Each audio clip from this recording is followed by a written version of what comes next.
Good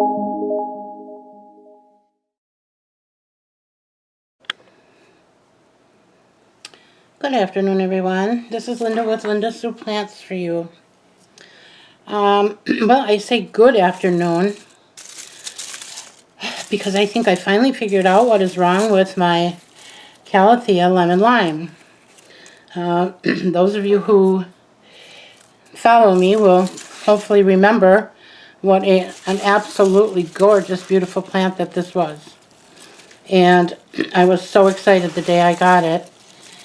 I brought it home and I put it with my other Calatheas or Calatheas, and it it did fine for months, and then all of a sudden it wasn't doing what it's doing here now. It was just drooping down like this, and it was not closing up at night.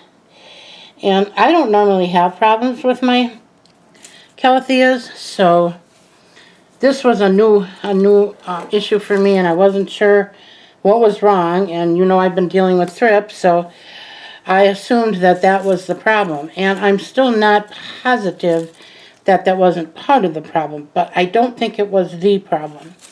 And the reason I say that is because I didn't see any telltale signs of thrips on the leaves prior to what I'm about to share with you. In fact, I didn't see, there was no browning of the tips. There was nothing at all wrong with this plant, other than it didn't go up at night. I couldn't get it to pick up no matter what I did. It just hung down, and I thought, well, eventually it's probably just going to die on me. So rather than just let it decline, I had the idea of maybe I should put it in a different spot. Maybe it doesn't like being where my other Calathea and Marantas are living. So I put it in a different spot with less light and a little cooler temperatures, and it started to do this. And I thought, oh, well, okay, you're just not wanting to live with me anymore. I don't know what I did to make you so unhappy, but there's nothing more that I can do that I haven't already done. I sprayed her. I treated her for the thrips once, and she didn't seem to mind that, but she just, like I said, it was about a month later she really started to act up. So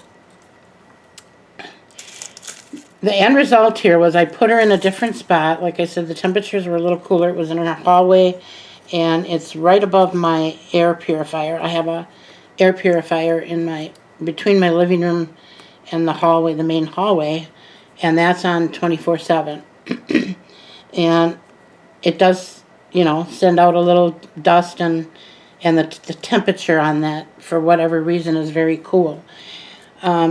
So I wasn't sure what was going to happen, but it was one of those things where, you know, if you ever have a plant that no matter what you do, it acts up, every day that you look at that plant brings negative feelings to you, you know. It's kind of like, again, and I use this analogy often, but it's kind of like with children. When nothing you do seems to make them happy, and you can't produce a change by your actions, it gets very difficult. And it's the same way with plants. If you're doing everything that you know to do and nothing is changing, it's frustrating. And at the end of the day, my philosophy is, and I don't suggest we do this with your children, but for my plants, I have an option. I can let it go. So that is what I'm doing. Well, it's not what I'm doing. It's what I decided to do. But here's the funny part, and it's good. It's happiness, and that's why I'm bringing you this short video.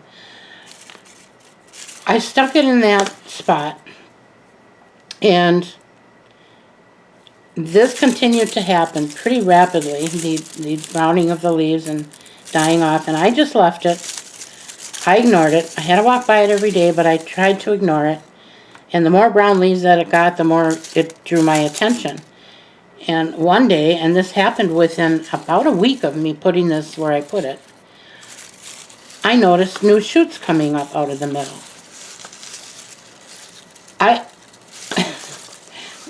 It was a jaw-dropping moment, to say the least. I was like, I was so confused, and I thought, what is going on? And then I happened to think, a long time ago, I was watching a video by Summer Rain Oaks, and she had mentioned that the Maranta's family sometimes goes dormant. And I was discussing that with my friend Suzette, and she agreed. She said, yeah, they do, and they can. Well, I've never had that happen, and I've had Maranta's and Calatheas for a pretty long time, and I've never had them go dormant. So I didn't know what to think. I didn't know how to process that. I didn't know how to apply that information to what I was dealing with until now. Now, my instinct tells me that maybe there was a problem. Maybe there was some thrips in the soil. And maybe that's why the plant was weak and it was hanging down and didn't want to go back up. I don't know. I mean, if anybody out there has anything they want to add to this, please feel free to do so. But just know that I've already tried a lot of things here. I've already, I've treated it. I repotted it. I babied it, and nothing was helping. So when this new growth started, I remembered about the dormancy. So that is what I think happened, and because we're going into spring, it just happened to coincide time-wise. So I'm thinking that this new growth up here is because it's coming out of its dormancy stage. So I am going to leave this. I know I had someone at my house that said, why don't you cut that dead stuff off? Well, now I am going to. But I didn't want to do that until I saw what was going to happen here. Now, here's a perfect example. This stem, let's see if I can back up a little bit here. This stem, as you can see, is still very viable. It's green and it's healthy, but yet the leaves on the end are obviously very dead. But I've got a new shoot, a new leaf coming out here. So, not sure what to do, if I should cut this whole stem back to here, maybe. And I guess I'll decide that when I start cutting, but because it's growing so nice on top, I actually don't want to do anything to it right now. I want to just, my gut is telling me just leave it be, but I just can't keep walking past this dead stuff. I need to get this off. So I think probably what I'll do is I'll cut it back to where it's dead, if it means all the way down to the soil, which this piece is. As you can see, this is dead all the way down. So let's just get that out of there right away. Okay. It did not pull. There was a lot of, when I tugged on it, there was a lot of pull on it, so I do believe that the roots from that stem are probably still viable. Sometimes you can pull on these and they'll come out of the soil, and you know that that stem is totally dead. So just want to make note of that. Now, I guess I can cut off this dead stuff. Like on this one, we got this as a dead leaf, dying leaf, but we've got two brand new healthy leaves. And even their color is good. And look at all these shoots coming up. There's tons of them. Look at all these shoots. So I'm going to cut off this dead stuff, and I'm going to put her back where she was and see what happens. Now, I do know that the lemon lime likes to be kept somewhat evenly moist, And I've been thinking about doing a video on that again too. On just to show you, if I can get it right, I'd like to show you with my finger the difference between dry, too dry, moist, evenly moist. And I'm going to experiment with that, and then hopefully bring you a video in this week yet on that. I'm hoping. So fingers crossed that all goes well on that. I am working on my taxes right now and finishing that up. I really just like that job, but it's got to be done. And it's more involved than just sending in my W-2s, because we've got, well, because I'm a real estate broker, I have, you know, expense sheets and all kinds of stuff. So it's a very time-consuming job, and if I worked on it every month like I really should, it wouldn't be such a problem at the end of the year. But when I was working and putting in a lot of hours, you know, I had many months where I was lucky to even get a day off. And honestly, the last thing I wanted to do was park myself in front of the computer and start working on my taxes. So I usually got part of it done by June, and then I would finish it up last minute, right before taxes were due. And I know my accountant, she's so patient for allowing me to still come, but what are you gonna do? Someday I won't be still in the real estate business, and I won't have all that extra to worry about, and then my taxes will be no biggie. Then I just wait for our 1099s or W-2s or whatever to come in the mail and turn them over and be done. So that would be great. I'm looking forward to that day. But I'm not ready to give up working yet. I still keep thinking in my heart of hearts that I'm going to get back to work. And right now I'm working off of referrals. So so I still have an income. So I still have to do everything I had to do when I was, you know, full-time out there. But right now I'm working on referrals. I do get a referral fee. My past clients are coming to me for, they want to sell their house and buy a different one, move up in the world or downsize. I have a team in place, and I've been utilizing them for about a year now, and my teammates are happy and my clients are happy, and so it's all working out for the best. So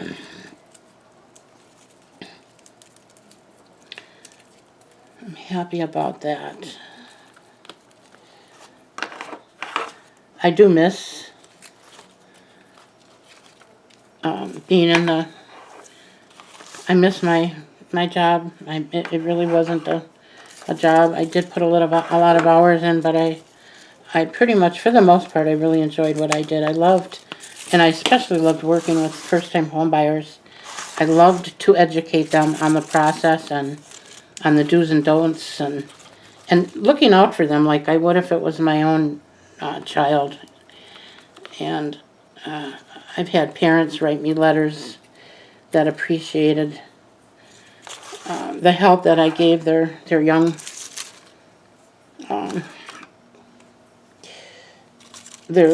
kids. You know, they're not kids, they're somewhere in their 20s and 30s, but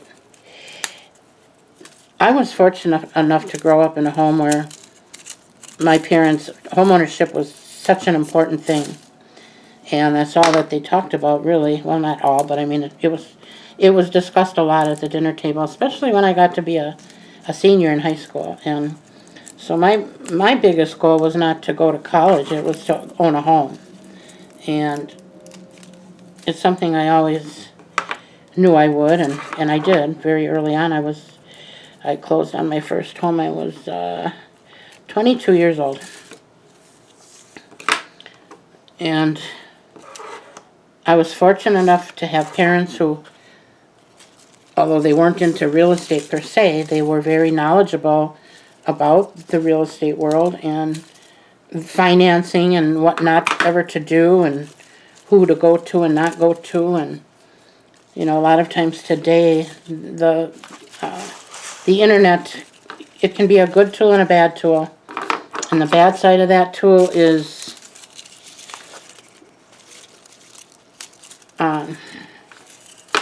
there's a lot of predators out there, and they prey on the uninformed and the young people, and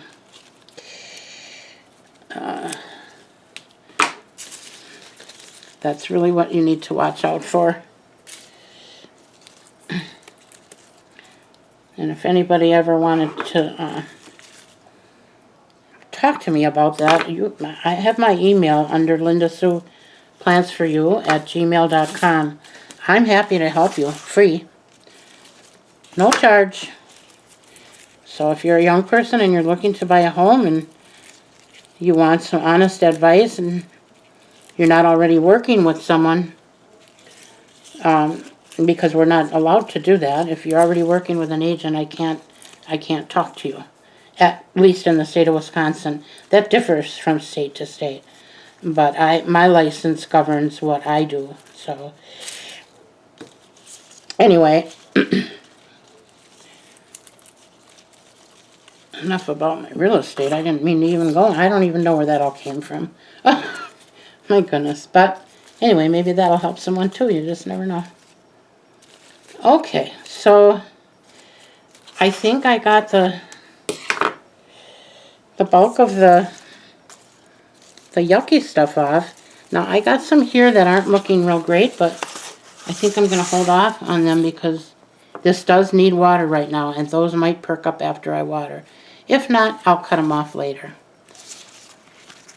And I see there's one or two leaves here that got a little bit of browning on the tips, and that is a watering issue. That's from letting it dry out too far.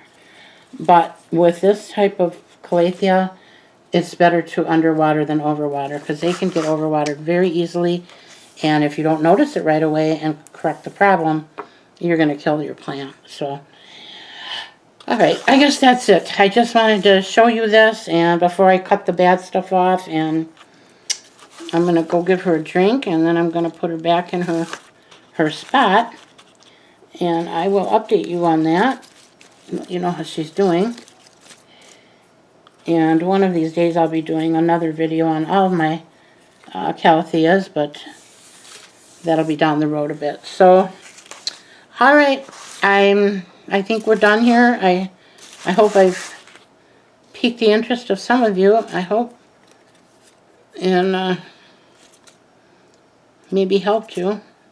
See how this is doing this here? This is an old leaf. And I think this one is too. But you see what I mean? How it's got a natural bend to go down, and it just does not. I don't think this is going to stay on here. I think that's going to have to come off. Why it's doing that, I don't know. So,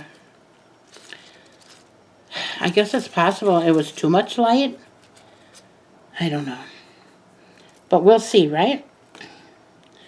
Okay, plant friends. Today is Tuesday. I hope you have a great Tuesday, what's left of it, and may or may not see you tomorrow. We'll see how it goes. I've got a lot of information that I want to bring to you all, and updates on my thrift problem and all kinds of stuff. I have a lot of things that I can talk to you guys about and hopefully bring some helpful tips. Okay, so if you like my video, give me a thumbs up, and if you're not subscribed, might want to do that. And in the meantime, I hope you all have a wonderful day. Bye now.